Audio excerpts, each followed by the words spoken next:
The hospital that I work at, just over the last few weeks, we're seeing about 2/3 of the moms are testing positive when they're coming in for labor and delivery. And that is so many more than we ever had before. Hey guys, thanks for joining me for this episode of MomTalks with Christa. Hope everyone is having an awesome week so far. We've got another great episode for you today. We have Dr. Jessica Madden here, and she's talking all about the Omicron variant of COVID-19 and answering all questions about breastfeeding, pregnancy, and so much more. This is an episode you won't want to miss. Hearing great information from a reputable source. She knows all about the benefits of breastfeeding while you have this virus, protecting yourself and your newborn, and so much more. So check out this episode. And of course, stick around at the very end for our Mom Tales of the Week. These are our questions that we post to social media to get your take on motherhood, and we'll share some fun responses to our answers. So without further ado, here's my interview with Dr. Jessica Madden. Just getting started, can you just tell us a little bit about who you are and what you do? So my name is Jessica Madden, and I'm the medical director for Aeroflow breast pumps. My background is that I am a pediatrician and a neonatologist. So I take care of premature babies in the NICU. And I'm also a lactation consultant. I got my certification last year. And so I divide my time between working in a really big academic medical center's neonatal intensive care unit. And then I also have my own side practice in which I practice newborn medicine, and I do predominantly home visits. So I'll come into moms and babies' homes during the postpartum period, and I do medical visits, lactation checks, jaundice checks, and I'm an extra source of support for new moms. And then I have 4 kids who are all school age. Oh, So wow. my baby is now 9, which is like mind-boggling to me, but they're really closely spaced. So I had all 4 of them in 5.5 years. It's went by fast, not when you're in the middle of it. Like when they were all babies and toddlers, I just remember every day feeling some days were really long, and now it's just flown by. Wow, that's amazing. You do a lot. You're very busy, but that's amazing all the stuff you do with, newborns and helping moms, because if I've learned anything with doing, these interviews and everything, is just the support that new moms need. Is they just really need that, guiding hand, support, whether it's breastfeeding or just postpartum care. It's amazing. Yes, absolutely. Awesome. So I know we want to talk a lot today about the new variant of COVID-19, which is Omicron. And so specifically how it affects moms and babies, because I know there's a lot of moms in our groups and following our page that have a lot of questions about it. So I think it's really important that we discuss it. So to get started, what should pregnant moms that are listening know about this new variant? There are several things to say about it.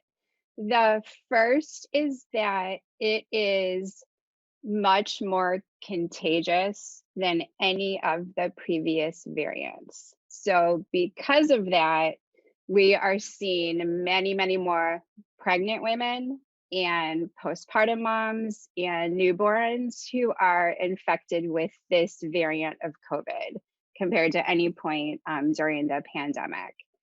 And because of that, it affects things on multiple levels. But for example, the hospital that I work at, just over the last few weeks, we're seeing about 2/3 of the moms are testing positive when they're coming in for labor and delivery. And that is so many more than we ever had before. And so I think it's important to keep in mind, I think at various points, depending on where you are in the United States, and what the viral patterns and trends have been the last year, I think a lot of us had, I don't know if let our guard down. We kind of got comfortable with everything. And this seems to be a whole new ballgame just in terms of the sheer volume of patients affected by it. Mm-hmm. And I know a lot of people are saying, or like I've heard out there too, that this one, it's more contagious, but it's not as severe of symptoms. Is that what you guys are seeing as well, or? Yes and no. So for the low risk populations, So children, healthy children, adolescents, young adults, it does seem like it is more of a bad cold. So like my family and I, we all had it 2.5 weeks ago over the holidays. Bad cold, kind of between a cold and a flu in symptomology, and that seems to be the norm.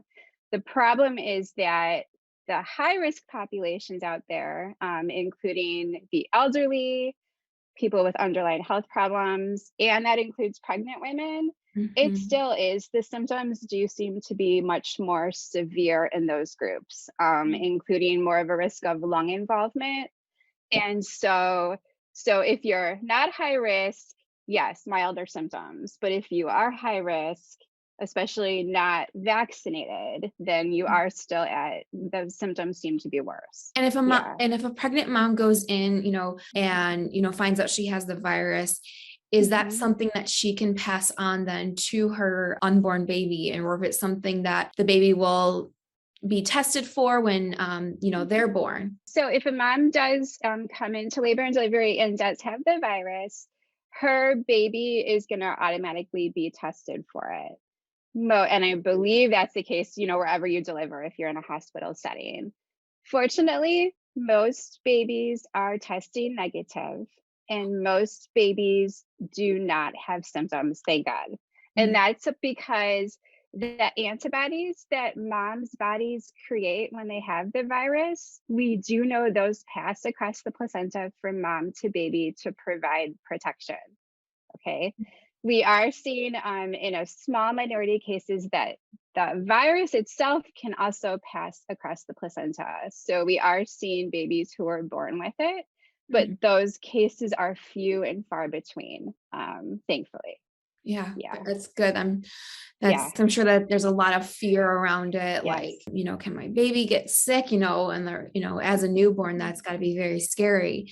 So, Yes. so for those that, have newborns right now, I'm sure there's lots of fear or wanting to keep them safe and protected from this new variant. So, Yeah. what are some ways to keep babies safe during this time and protect them a little bit more? The first thing you can do proactively, if it's something that you feel comfortable with when you're pregnant and in discussion with your OB or midwife, is to really strongly consider getting vaccinated against COVID. It is not 100% protection against you getting the virus, but if you do get it when you're vaccinated, we know for certain that the symptoms are a lot milder and you're going to have less of a viral load to pass on to your baby. Okay, so if you can get vaccinated and you're comfortable doing that, I am not making a blanket statement saying everybody has to. Okay, that's the first one. The second thing that can help protect your baby is whether you have the virus itself or you've been vaccinated against it, is to breastfeed. Even if you were not planning on breastfeeding, even being able to pump and give milk for that first couple of weeks after you deliver, breast milk from moms who both have the virus, had the virus within the last few months, and or have been vaccinated has antibodies against the virus that can pass from mom to baby and protect newborns.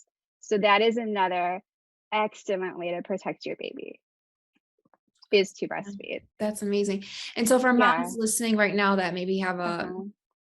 don't have a full supply or do some supplementing, Mhm. just getting a little bit of breast milk, have those antibodies and will help. Absolutely. Yes. I mean, even if it is 1 ounce, if you can pump a half ounce or an ounce once a day, the first few weeks after you deliver, that probably has enough. I can't say this is research based, but Mhm. we know just how breast milk works. There's probably such a huge antibody load that would help. So if that's something that you're able to do, even again, if you had not planned on it. And so on Yeah. the other end of that, so, let's say if mom gets diagnosed and, is positive for COVID. I know I talked about this before. I had Dr. Amna on talking about COVID when it kind of first became a thing. And so with this new variant, are we finding that it can be transferred into breast milk at all? And if so, and if the mom is positive, should she continue Mhm. breastfeeding, which I'm assuming is yes, but and what other things should she do if she tests positive during that time? To our knowledge so far, a mom can continue breastfeeding. There are no case reports that I'm aware of with Omicron of a baby actually getting the virus through their mom's breast milk. And that pretty much reflects almost all viral illnesses that moms have. It is okay to be able to keep breastfeeding outside of just like a handful overall. And so far that information's been really reassuring. The one thing to keep in mind, especially if a mom has just been diagnosed and has symptoms when she is breastfeeding, it's just really important to take precautions. So, does she have to be separated from her baby? No, absolutely not. And I think finally, early in the pandemic, that was like a whole big major issue of hospitals separating moms and babies. That's no longer the case. So, mom and baby need to stay together. But the one thing is that if you have symptoms with your newborn baby, is being really careful to make sure to wear a really high quality mask at all times when you're around your newborn baby. So at this point, just because Omicron is so contagious, the best type of mask to wear is a KN95 or an N95 if possible. Okay, if you Okay. have that on when you're nursing or holding your baby skin to skin or feeding your baby a bottle, that's the absolutely best way to protect your newborn. So let's kind of talk about the vaccine. I know we kind of talked about it a little bit earlier. I know there's lots Yeah. of moms that have questions about it, especially if Yeah. they're pregnant or breastfeeding. So what should pregnant or breastfeeding moms know about the vaccine?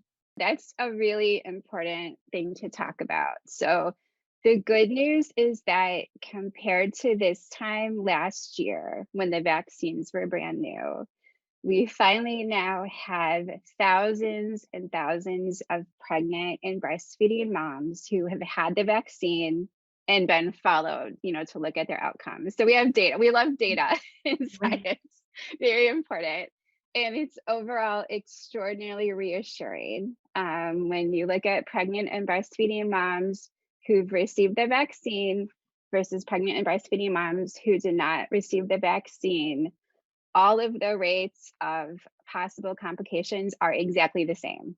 So there doesn't seem to be any higher risk of miscarriage or stillbirth or premature birth or any other any other complication if you look at the vaccinated versus unvaccinated moms.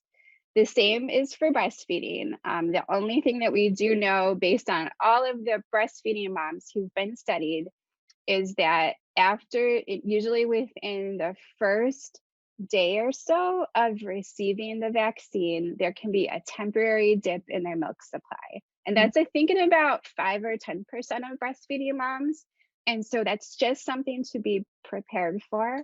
So, what I've been recommending is if you're breastfeeding and you're going to get the vaccine, be prepared for that and be sure to take it easy during that first couple days after getting the vaccine. Focusing on rest, staying hydrated, knowing that this is going to be temporary if it happens, and that within a couple of days your milk supply will adjust back. Awesome.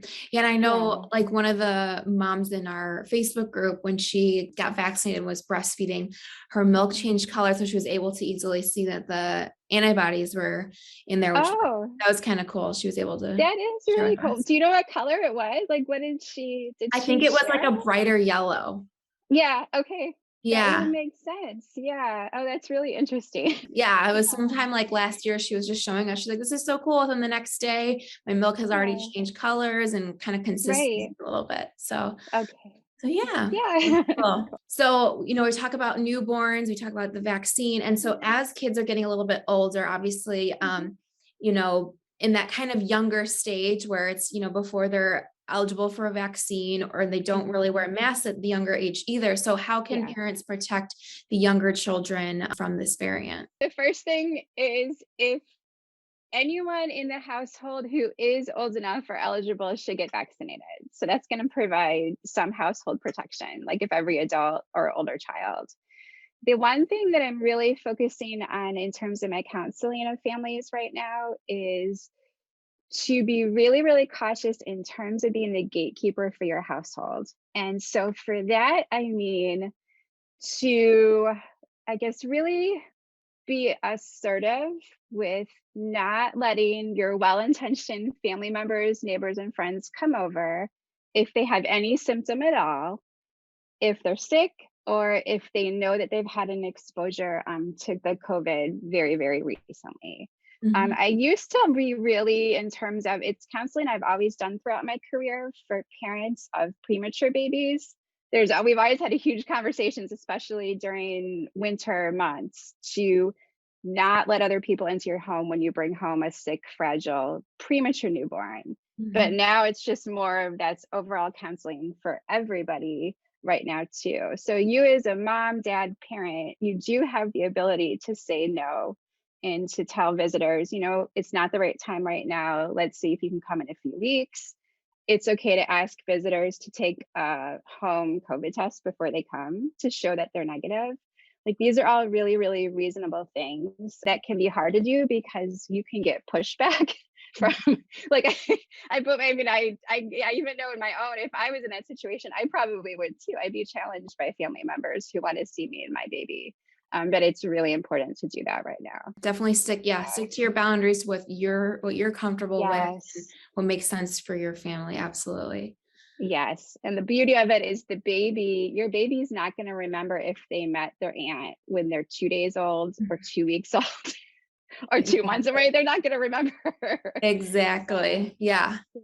No, that's a good reminder too, because we see posts like this in the Facebook group all the time where there's boundaries that are being crossed, by family members and not respecting, like, because even like before COVID, there's, if there's different precautions with, keeping a newborn safe, and everyone just does things differently. So it's good just to respect the parents for sure. Awesome. Well, this was great because, yeah, like I said, we get a lot of questions popping up in the Facebook group about the different variants, about COVID. And so for anyone listening to, do you have any other like words of advice for moms that are, very fearful of it right now, or are just have filled with like a lot of uncertainty? I think it's important to keep in mind this isn't going to be forever. It feels like it. Gosh, it feels like it doesn't. It feels like it is. It is definitely not.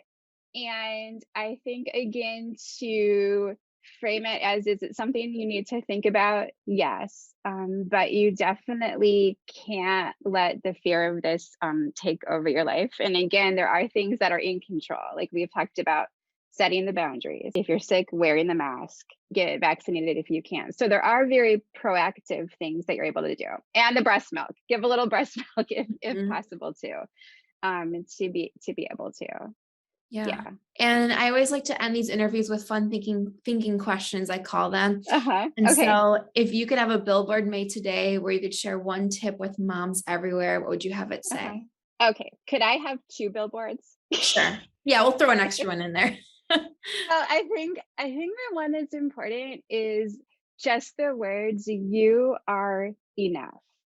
And I feel like it's really familiar. So if I'm borrowing it from somewhere, I don't know where that is. But what I mean by that is that there's so much pressure nowadays on all moms to be like perfect or to be able to do everything. And I think just realizing that for your baby, just you being you and you being mom, you are enough for them. Okay. Mhm. It doesn't matter what anybody else says or what pressures you feel. And then the other one is really close to home lately, just in terms of my recent home visits, is to remember. So the second billboard would be trust your maternal instincts Mhm. because we all have them. Like we're born with them and they're innate.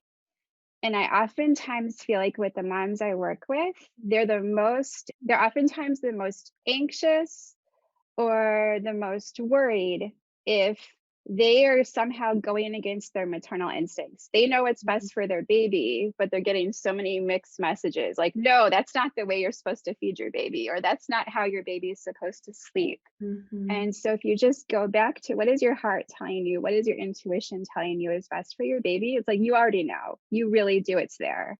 And Mhm. so I think that's important too. Yeah, I love that. I was just talking to someone recently about like we have this Facebook here group here and it's amazing. Um, But I always say before going into the Facebook group and overwhelming yourself with information. Like, have a baseline of what's important to you, or else you're going to go in the Facebook group and just be like lost because this person says this person says this. And it's so Yes. easy to be pulled away from like what's true to you or what makes sense for you.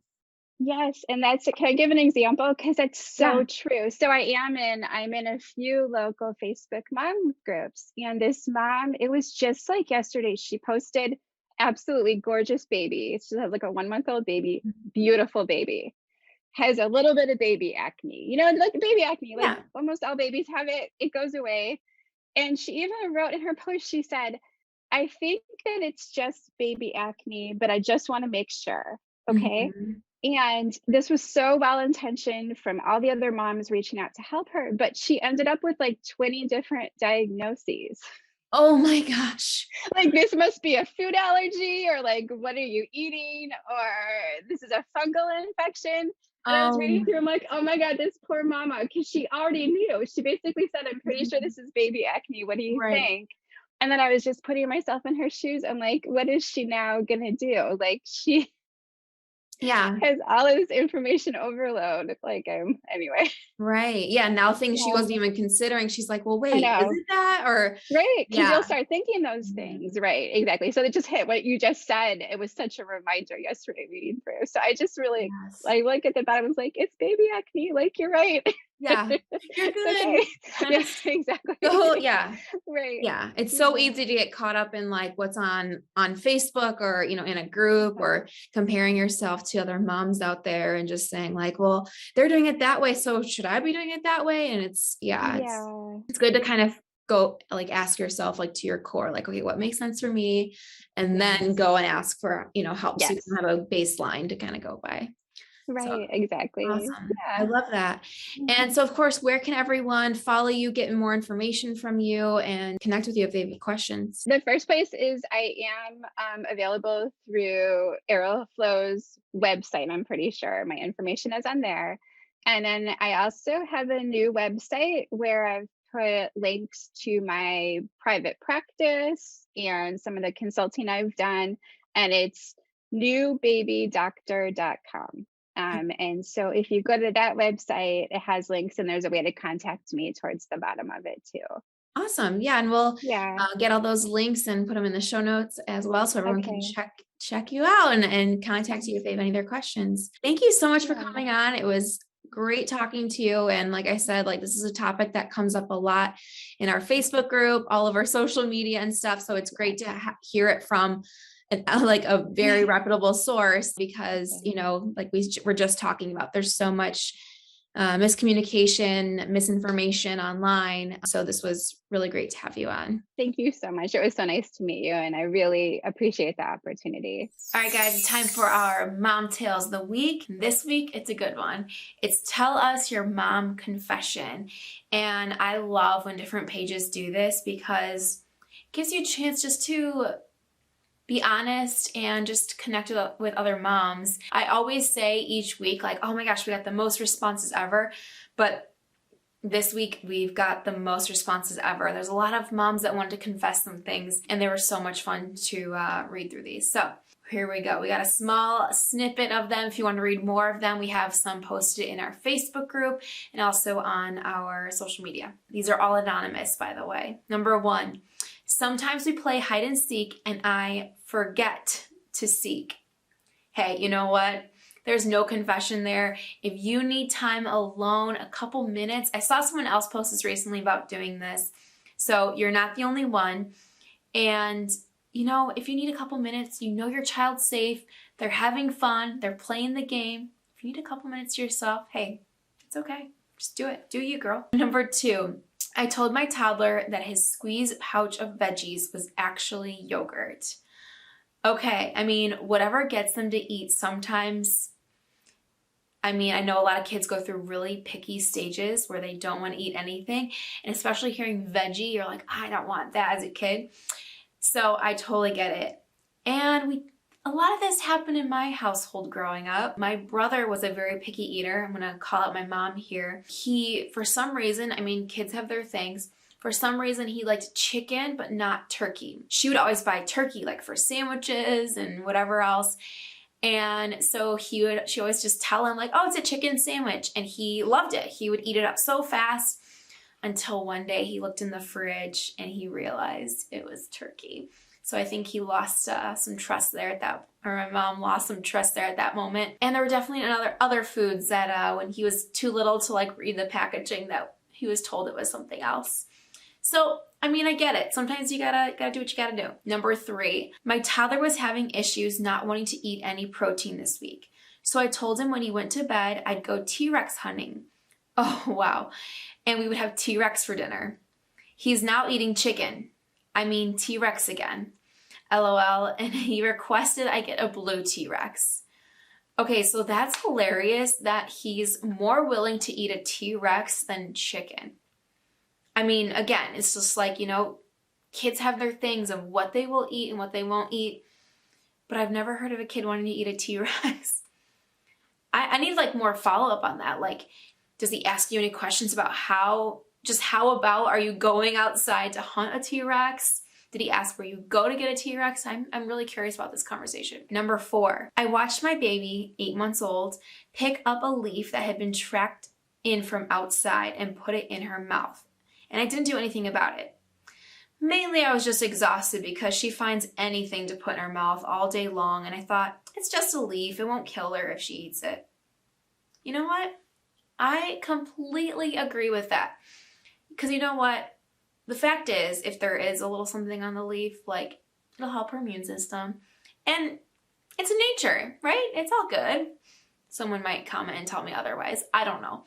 But I remember when I was a kid, I was outside. I was probably like 2 or 3. I don't know how I remember this. And there was like a piece of dirt on my shoe. And I put it in my mouth, like a little piece of it. And my mom like saw it and just kind of like laughed because she's just like, hey, you'll get a better immune system. And to this day, knock on wood, I've got a pretty good immune system. So there we go. Number 5, I got a tattoo on Wednesday and I purposely picked an artist an hour and a half away so I could get a good break away from the baby. Hey, that was just smart planning on your part. And, you've got a nice little mommy trip away and you don't have to feel guilty about it or anything. I think that was just very strategic. I like it. Number 6, I'm pregnant and have a 2-year-old, so I overplay being pregnant so my husband feels bad for me and wants to help even more. Okay, I saw actually a lot like this in the Facebook group. Not gonna out anybody because I think, hey, again, it's a smart play. And, if you need a little extra help, sometimes that's how you're gonna get it. I think one said she faked a headache so she could take a nap. And it is sad that we have to do this sometimes. But you know what? Again, don't feel guilty if you need a couple minutes to yourself. If you need extra help, I'm not going to say it's a bad idea. Number 7, my daughter drinks out of the dog's water. I've definitely have heard of kids doing this. And you know what? Again, it's not going to hurt them. It's water. And hey, they're getting their water. They're getting hydrated. So there's some benefit to it. Number 8, last but not least. Okay, when I go to the grocery store, I sit in the parking lot and sleep for like 30 minutes and just tell my husband the store was busy. I love that. Okay, that's kind of similar to the driving an hour and a half away, but man, nothing like a good nap. I mean, I would like to hear some tips of how you can sleep in the car. I think that's very smartly played. Just take a nice little nap. You probably come back from the store all refreshed and ready to tackle on the rest of your day. So I love it. I love these confessions. I think these were great. I think it's just kind of fun just to get a little something funny out there. And like I said, if you want to read more of these, we've got tons in our Facebook group. If you're not a part of the Facebook group, what are you doing? Join our Facebook group. No, I'm just kidding. You don't have to, but I would love to see you in there. Join our Facebook group or on the Instagram page. We've had a couple confessions on there as well. These were so fun to read. That's all we got for this week, but check back next week for another episode and I will see you then. Bye. Hey guys, if you found this or any episode of Mom Talks with Christa helpful, please like, comment, subscribe, and of course, share it with your friends. We release new videos every single Wednesday, and our new podcast is out every single Thursday. So lots of different ways you can catch us. And of course, if you're not following us on our socials, go ahead and follow us there. We've got tons of new content for you every single day. And finally, if you're watching this and doubting yourself, you're doing a great job. So thanks so much for watching, and I'll see you next week.